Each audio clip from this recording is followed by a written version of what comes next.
The next stitch we're going to work on the Husqvarna Viking Brilliance 75Q is what I call a triple stitch or a reinforcement stitch. Now I have used it decoratively on the Stitching Cosmos project where I sometimes use it also as a way to highlight, or think of it as eyeliner. So right here in the seam where this black and white came together, I actually stitched this pink little triple stitch down the middle to kind of give it some pop and also some separation. So it's a great way to add some color. And a lot of people use or want to use a traditional heavyweight thread. They come to the store and they're like, oh, I need a really thick thread because I've got a really strong project that needs a lot of reinforcement. And I'm like, well, just use the stitch that's built into your machine. Well, and then what it also does is makes it so you don't have to buy a bigger needle to accommodate that bigger thread. And then you don't have to then decide, are you going to put that thick thread in the bobbin also, which sometimes gets a little bulky? All you have to do is pick the stitch. So we're talking about a stitch that's stitch number 5 on this machine. And I always say if it's a stitch within the first 1 through 10 stitches, or you've heard me talk about these buttons right here on the front of the machine, when they are an actual button, they must be important. So if you have not mastered all the functions right here at your fingertips, you probably should, because those are the ones that people have deemed important or things they use all the time. So if you're not using them, you probably are not doing things as efficiently as you can. Okay, back to this stitch. So we're going to show you a way that this triple stitches, and then also that it is a stretch stitch as well. Now to see that it's a stretch stitch, if you just take a piece of fabric, so I'm going to start with some denim, and I'm going to fold it on the diagonal.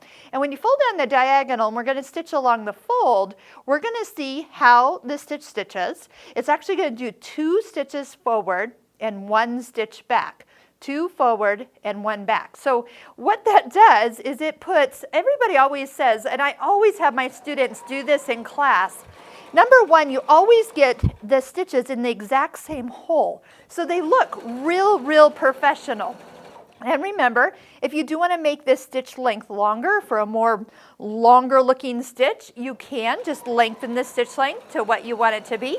2.5 is what it starts at if you're on, oh, look at that, I'm even on a stretch light fabric, but how about just let's go to some woven fabric, and it does actually jump to 3.0. That's funny. So we were just doing the video on the stretch stitches, and I had left it on that particular lightweight stretch, and I turned the machine off. And then when I turned it back on, it always remembers the last fabric you're on. So depending on what fabrics, A through G, you have selected, some of the stitch settings might be different on your machine than my machine because we're on different fabrics. That is actually a benefit of the Husqvarna Viking machines, but you do have to just keep an eye. It was adjusting this stitch for the fabric I told it I was working on. Okay, so let's take a look at this fabric. You see a really nice looking stitch. It just looks like a thicker thread, but without having to do all those adjustments, and even adjusting for tension when you're using such a thick thread, but maybe not a thick thread in your bobbin. All we had to do is pick the stitch. So here we have stretch. It's going to be very supportive. Think of a pair of pants if you're sewing the crotch seam. That seam is, well, it's cut on the bias, and it's also meant to be kind of stretchy, but we also don't want to pop it out, right? So this is a perfect stitch for areas like that. So anytime that you need to reinforce something, this is a great stitch. And speaking of, the stitch right next to it, stitch number 6, is the triple zigzag. So I'm going to just take a second. Once again, you can adjust this for maybe something wider. Let's see here. It comes up as a stitch width of 5. Remember, on this machine, we could go all the way up to 7, and we could lengthen it out. So remember, what you see on screen is what you're actually going to get on your fabric. And if you haven't seen that recently or done one of your stitch books pages yet, you can take your fabric after you sew a stitch and actually hold it up to the picture on screen, and you're going to actually see that it is the exact same size. So if you're very visual, remember if you've made it wider or longer, that's going to really just show you what it's going to look like before you stitch it. But once again, it's going to be reinforced, nice and stretchy. And then the other benefit is you can use any color you have at your fingertips. By the way, variegated thread looks really fun as a triple stitch. Almost turns it into something decorative. Some people have used this where they might have used rickrack and they've just stitched it instead of looking for the perfect color of rickrack that doesn't exist.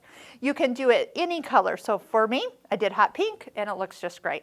So I'd love for you to try these stitches. Remember, that's why we take the time to stitch these out, because you don't always know how they're going to look or what they're used for. You can always touch that question mark and then touch the stitch. It'll tell you what it is, where to use it. This one reminds us we have 29 different needle positions for that triple straight stitch. So if you are picking it, remember you can go in and we can move it to the side or left or right and have all those options as well. So if you're interested in learning more about the Stitching Cosmos online course, we have links below. We have free videos you could watch to see if this course might be right for you. And we're going to get into doing some buttonholes next. Here we did buttonholes in a decorative way and wove ribbons through them.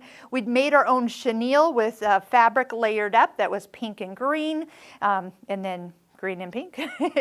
Those are things that we do. We do things from gathering and the hammer foot down to pin tucks here. So this gives you a little closer look of what you can do. That's with the circular sewing attachment where we've had some fun sewing in circles. So these are not feet you have to purchase. They just make the techniques easier. You can do this whole entire quilt without the feet, but you're going to be learning about which feet you yourself will be using in the future with your Husqvarna Viking machine. So check out those links below. Remember to like all of our videos if you've watched them, and that really helps our channel continue to grow.